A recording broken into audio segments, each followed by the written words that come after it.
Hello, thank you for joining with me. We are in the Manual for Teachers. This is section 19, What is Justice? Justice is the divine correction for injustice. Injustice is the basis for all the judgments of the world. Justice corrects the interpretations to which injustice gives rise and cancels them out. Neither justice nor injustice exists in heaven, for error is impossible and correction meaningless. In this world, however, forgiveness depends on justice, since all attack can only be unjust. Justice is the Holy Spirit's verdict upon the world. Except in His judgment, justice is impossible, for no one in the world is capable of making only just interpretations and laying all injustices aside. If God's Son were fairly judged, there would be no need for salvation. The thought of separation would have been forever inconceivable. Justice, like its opposite, is an interpretation. It is, however, the one interpretation that leads to truth. This becomes possible because while it is not true in itself, justice includes nothing that opposes truth. There is no inherent conflict between justice and truth. One is but the first small step in the direction of the other. The path becomes quite different as one goes along. Nor could all the magnificence and grandeur of the scene and the enormous opening vistas that rise to meet one as the journey continues be foretold from the outset. Yet even these, whose splendor reaches indescribable heights as one proceeds, fall short indeed of all that wait when the pathway ceases and time ends with it. But somewhere one must start. Justice is the beginning.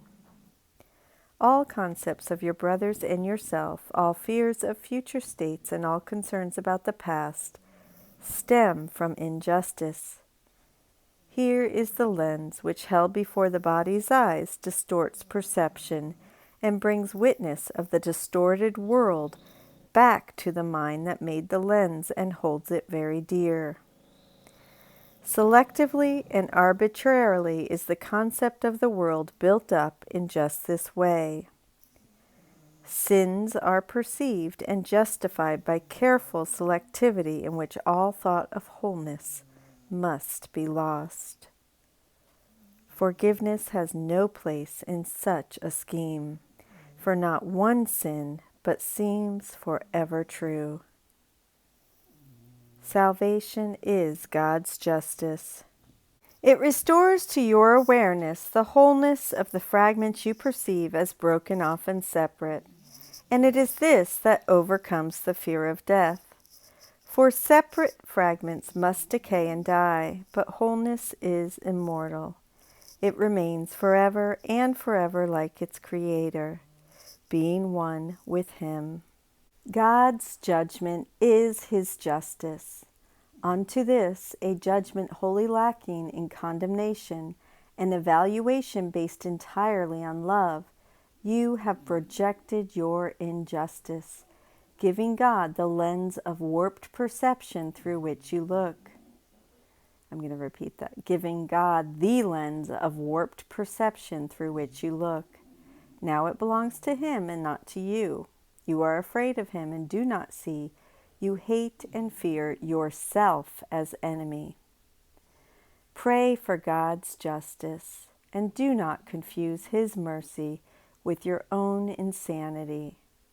Perception can make whatever picture the mind desires to see. Remember this. In this lies either heaven or hell as you elect. God's justice points to heaven just because it is entirely impartial. It accepts all evidence that is brought before it, omitting nothing and assessing nothing as separate and apart from all the rest. From this one standpoint does it judge, and this alone. Here all attack and condemnation becomes meaningless and indefensible. Perception rests, the mind is still, and light returns again. Vision is now restored. What had been lost has now been found. The peace of God descends on all the world, and we can see. And we can see. Let me try that again, a little more excited. And we can see, yay! Sorry, I was like, girl.